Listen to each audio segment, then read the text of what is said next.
تم پرندوں سے دل بہلایا کرو۔ سپاہ گری اس آدمی کے لیے ایک خطرناک کھیل ہے جو عورت اور شراب کا دل دادا ہو۔ یہ الفاظ اپریل 1175 عیسوی میں صلاح الدین ایوبی نے اپنے چچا زاد بھائی خلیفہ الصالح کے ایک امیر سیف الدین کو لکھے تھے۔ ان دونوں نے صلیبیوں کو درپردہ مدد اور زر و جواہرات کا لالچ دیا اور صلاح الدین ایوبی کو شکست دینے کی سازش کی تھی۔ صلیبی یہی چاہتے تھے۔ انہوں نے حملہ کیا۔ الصالح اور سیف الدین نے ان کی مدد کی۔ صلاح الدین ایوبی نے ان سب کو شکست دی۔ امیر سیف الدین اپنا مال و متاع چھوڑ کر بھاگا۔ اس کی ذاتی خیمہ گاہ سے رنگ برنگ پرندے، حسین اور جوان رقاصائیں اور گانے والیاں، ساز و سازندے اور شراب کے مٹکے برآمد ہوئے۔ صلاح الدین ایوبی نے پرندوں، ناچنے گانے والیوں اور ان کے سازندوں کو رہا کر دیا اور امیر سیف الدین کو اس مضمون کا خط لکھا: تم دونوں نے کفار کی پشت پناہی کر کے ان کے ہاتھوں میرا نام و نشان مٹانے کی ناپاک کوشش کی، مگر یہ نہ سوچا کہ تمہاری یہ سازش عالم اسلام کا بھی نام و نشان مٹا سکتی ہے۔ تم اگر مجھ سے حسد کرتے تھے تو مجھے قتل کروا دیا ہوتا۔ تم مجھ پر 2 قاتلانہ حملے کرا چکے ہو، دونوں ناکام رہے۔ اب ایک اور کوشش کر کے دیکھو، ہو سکتا ہے کامیاب ہو جاؤ۔ اگر تم مجھے یہ یقین دلا دو کہ میرا سر میرے تن سے جدا ہو جائے تو اسلام اور زیادہ سربلند ہوگا، تو رب کعبہ کی قسم، میں تمہاری تلوار سے اپنا سر کٹواؤں گا اور تمہارے قدموں میں رکھ دینے کی وصیت کروں گا۔ میں تمہیں صرف یہ بتا دینا چاہتا ہوں کہ کوئی غیر مسلم مسلمان کا دوست نہیں ہو سکتا۔ تاریخ تمہارے سامنے ہے، اپنا ماضی دیکھو۔ شاہ فرینک اور ریمانڈ جیسے اسلام دشمن صلیبی تمہارے دوست صرف اس لیے بنے کہ تم نے انہیں مسلمانوں کے خلاف میدان میں اترنے کی شرح اور مدد دی تھی۔ اگر وہ کامیاب ہو جاتے تو ان کا اگلا شکار تم ہوتے، اور اس کے بعد ان کا یہ خواب بھی پورا ہو جاتا کہ اسلام صفائے ہستی سے مٹ جائے۔ تم جنگجو قوم کے فرد ہو، فن سپاہ گری تمہارا قومی پیشہ ہے۔ ہر مسلمان اللہ کا سپاہی ہے، مگر ایمان اور کردار بنیادی شرط ہے۔ تم پرندوں سے ہی دل بہلایا کرو۔ سپاہ گری اس آدمی کے لیے ایک خطرناک کھیل ہے جو عورت اور شراب کا دل دادا ہو۔ میں تم سے درخواست کرتا ہوں کہ میرے ساتھ تعاون کرو اور میرے ساتھ جہاد میں شریک ہو جاؤ۔ اگر یہ نہ کر سکو تو میری مخالفت سے باز آ جاؤ۔ میں تمہیں کوئی سزا نہیں دوں گا۔ اللہ تمہارے گناہ معاف کرے، آمین۔ ایک یورپی مورخ لینن پول لکھتا ہے کہ صلاح الدین ایوبی کے ہاتھ جو مال غنیمت لگا اس کا کوئی حساب نہیں تھا۔ جنگی قیدی بھی بے انداز تھے۔ صلاح الدین ایوبی نے تمام تر مال غنیمت 3 حصوں میں تقسیم کیا۔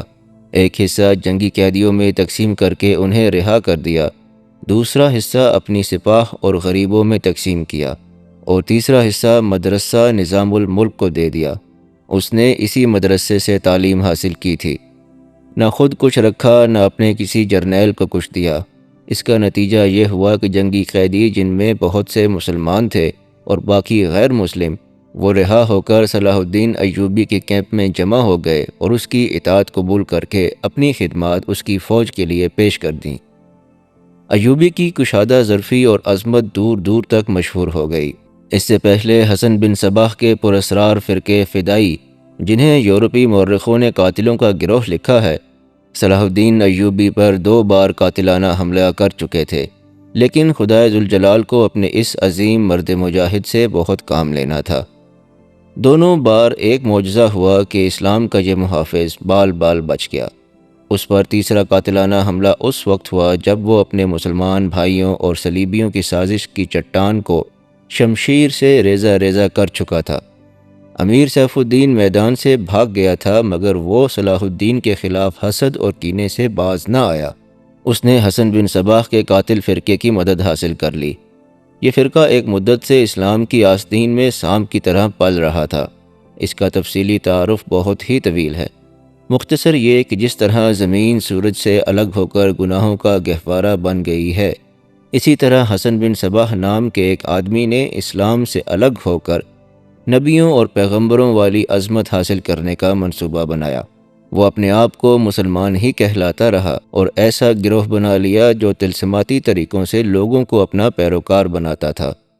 اس مقصد کے لیے اس گروہ نے نہایت حسین لڑکیاں، نشہ آور جڑی بوٹیاں، ہپنوٹزم اور چرب زبانی جیسے طریقے اختیار کیے۔ بہشت بنائی جس میں جا کر پتھر بھی موم ہو جاتے تھے۔ اپنے مخالفین کو ختم کرنے کے لیے قاتلوں کا ایک گروہ تیار کیا۔ قتل کے طریقے خفیہ اور پراسرار ہوتے تھے۔ اس فرقے کے افراد اس قدر چالاک، ذہین اور نڈر تھے کہ بھیس اور زبان بدل کر بڑے بڑے جرنیلوں کے باڈی گارڈ تک بن جاتے تھے، اور جب کوئی پراسرار طریقے سے قتل ہو جاتا تھا تو قاتلوں کا سراغ ہی نہیں ملتا تھا۔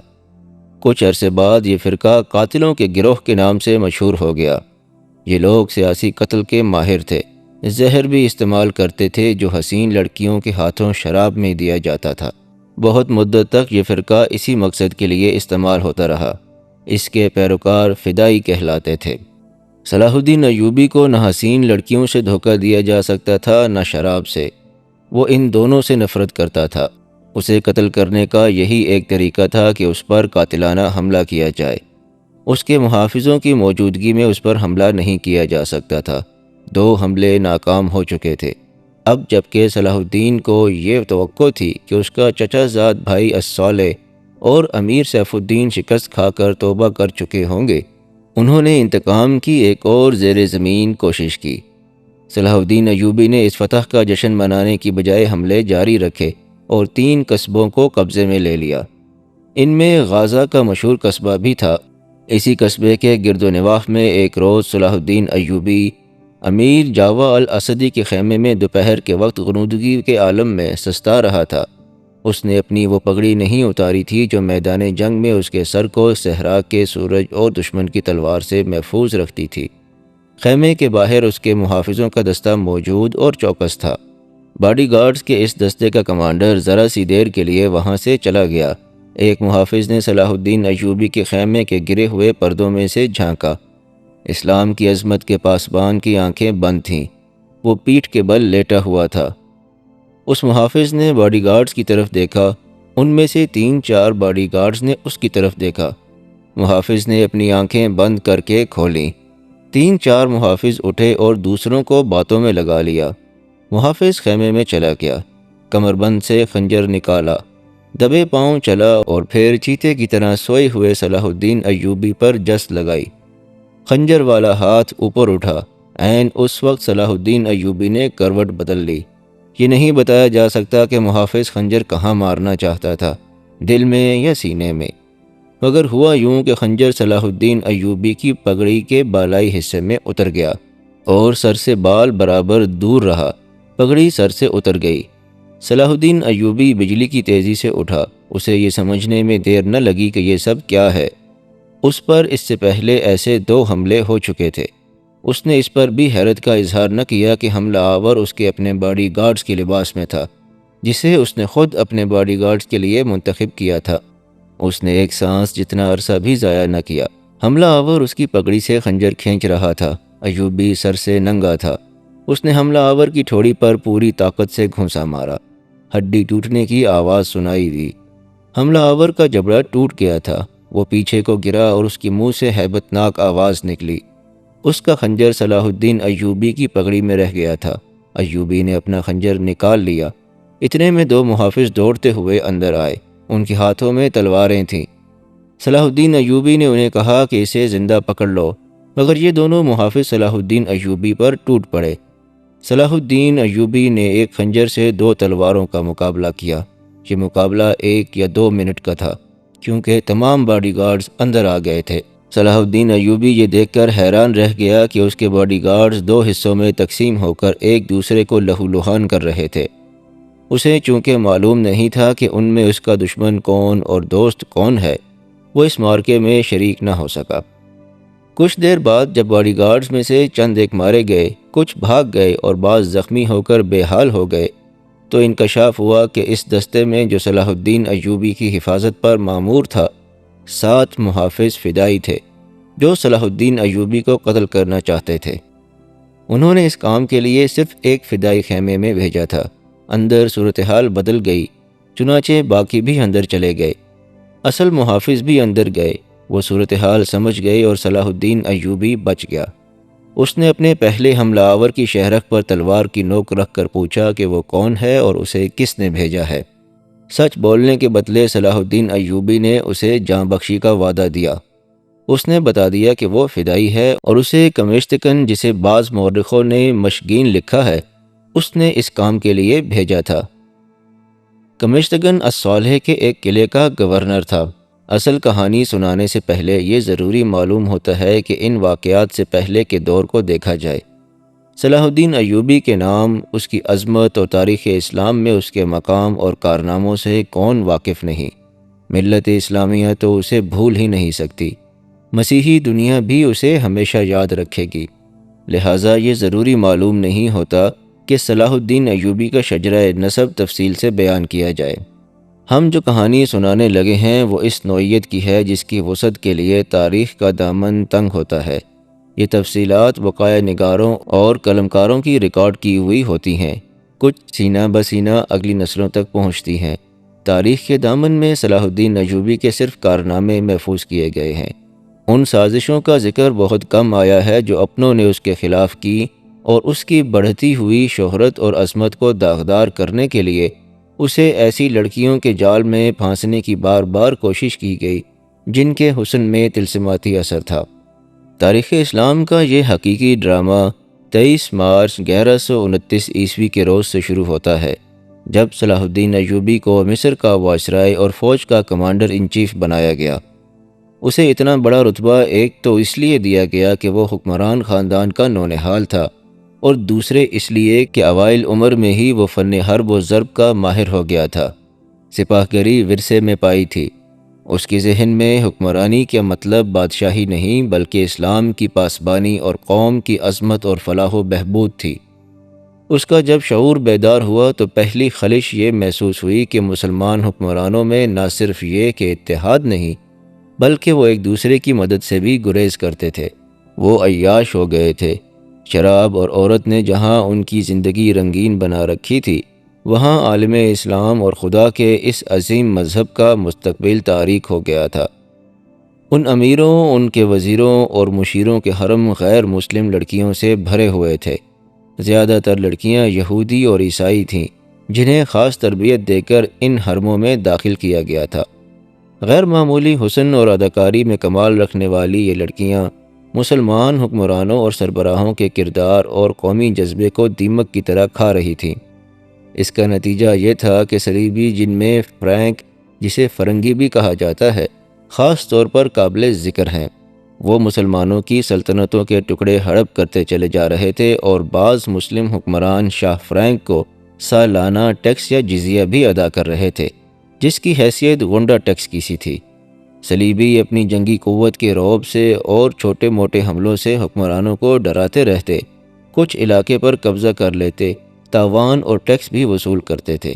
ان کا مقصد یہ تھا کہ آہستہ آہستہ دنیائے اسلام کو ہڑپ کر لیا جائے۔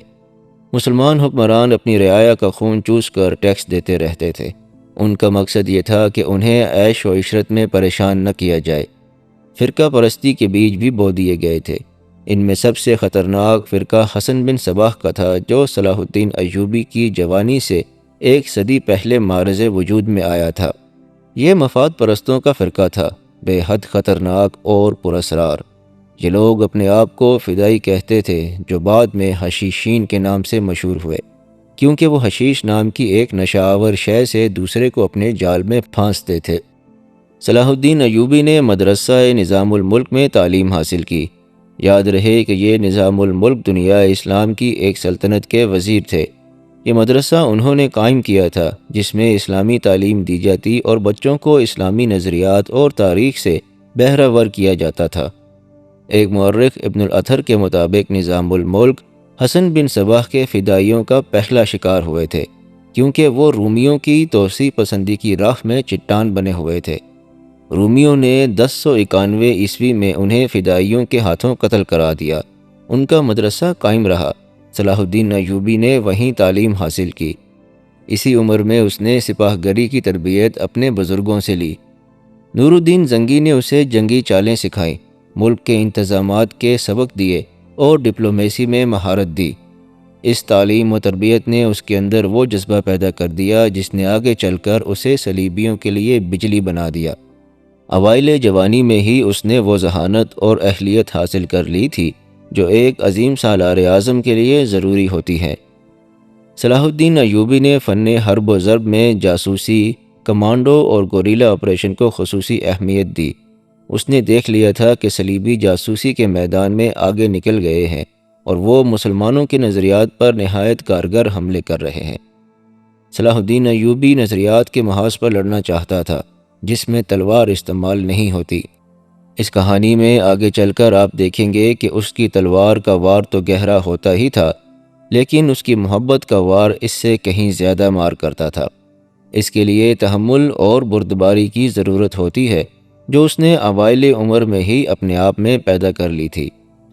اسے جب مصر کا وائسرائے اور کمانڈر ان چیف بنا کر بھیجا گیا تو ان سینئر افسروں نے ہنگامہ برپا کر دیا جو اس عہدے کی آس لگائے بیٹھے تھے۔ ان کی نگاہ میں صلاح الدین ایوبی ابھی طفل مکتب تھا، مگر اس طفل مکتب نے جب ان کا سامنا کیا، اس کی باتیں سنی تو ان کا احتجاج سرد پڑ گیا۔ مورخ لینن پول کے مطابق صلاح الدین ایوبی ڈسپلن کا بڑا ہی سخت ثابت ہوا۔ اس نے تفریح، عیاشی اور آرام کو اپنے لیے اور اپنی فوج کے لیے حرام قرار دے دیا۔ اس نے اپنی دماغی اور جسمانی قوتوں کو صرف اس مقصد پر مرکوز کر دیا کہ سلطنت اسلامیہ کو مستحکم کرنا ہے اور صلیبیوں کو اس سرزمین سے نکالنا ہے۔ فلسطین پر وہ ہر قیمت پر قبضہ کرنا چاہتا تھا۔ اس نے یہی مقاصد اپنی فوج کو دیے۔ مصر کا وائسرائے بن کر اس نے کہا، خدا نے مجھے مصر کی سرزمین دی ہے، اس کی ذات باری مجھے فلسطین بھی ضرور عطا کرے گی۔ مگر مصر پہنچ کر اس پر انکشاف ہوا کہ اس کا مقابلہ صرف صلیبیوں سے نہیں بلکہ اپنے مسلمان بھائیوں نے بھی اس کی راہ میں بڑے بڑے حسین جال بچھا رکھے ہیں جو صلیبیوں کے عزائم اور جنگی قوت سے زیادہ خطرناک ہیں۔ یہاں پر اس قسط کا اختتام ہوتا ہے۔ اگر آپ کو انداز بیاں پسند آیا ہو تو اس ویڈیو کو لائک ضرور کیجیے گا اور ہمارے چینل کے ساتھ جڑے رہنے کے لیے ہمارے چینل کو سبسکرائب بھی کر لیجیے گا۔ انشاءاللہ اگلی قسط میں حاضر ہوتے ہیں۔ تب تک کے لیے اپنے اور اپنے آس پاس کے تمام لوگوں کا بہت خیال رکھیے گا۔ اللہ نگہبان۔